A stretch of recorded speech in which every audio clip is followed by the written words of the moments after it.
May adlaw ka na tanan. This is John Gisnel Babayap. This is Jane Yap. Welcome to vlog 278. Unang update ang paglibot o pag-inspeksyon na personal nato sa tanang mga project sa DP. Atong gisigurado nga kini mapunduhan ug makumpleto para mapahimuslan sa tanang mga tagbilaranon. Salamat kayo, Kong Babayap. Tanawon nato ang highlights.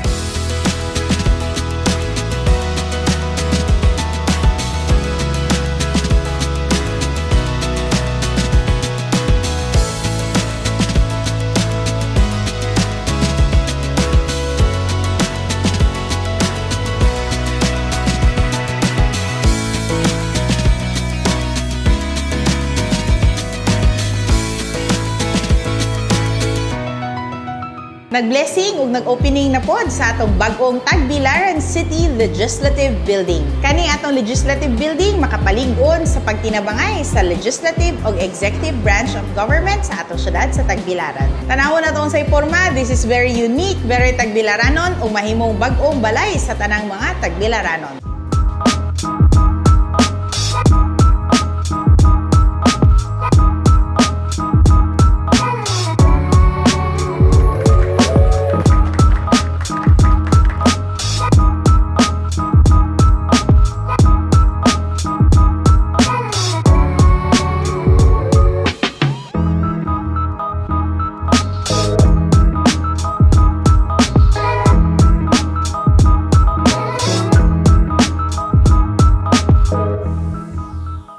Ato pong gitabangan o gibisitahan ang mga nasunugan nato nga taga-diwan dito ta sa lungsod sa Katigbian o sa lungsod sa Calape.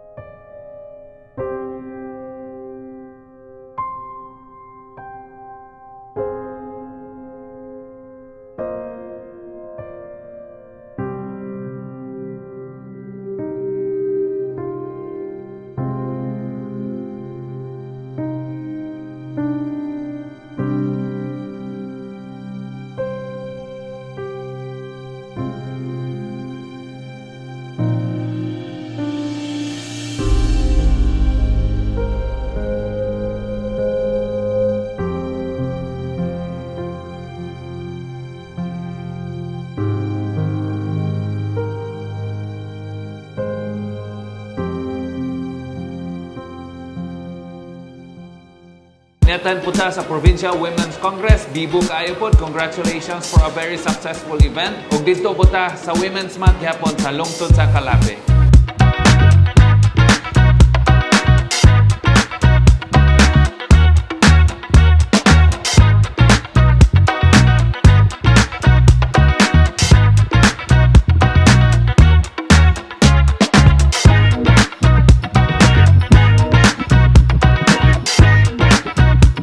Congratulations! Kinaan na po'y laing business establishment nga gaabri sa Tagbilaran, ang Modular Cabinets.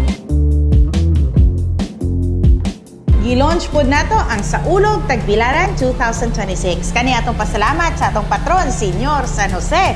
Viva Senyor San Jose Saulog Tagbilaran! Saulog Tagbilaran, Senyor San Jose Pasilungan. Saulog Tagbilaran, nalika mo, may kasadya sa atong banwa.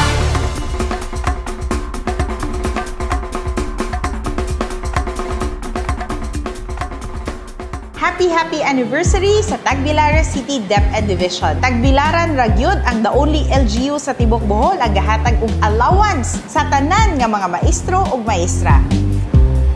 Dito sa lungsod sa Calape, nakakuyog po ta sa service caravan sa PGBH. Dili ko to bato vlog, Asenso Pamor, Tagbilaran City. Asenso Pamor D1. Ang pika po na!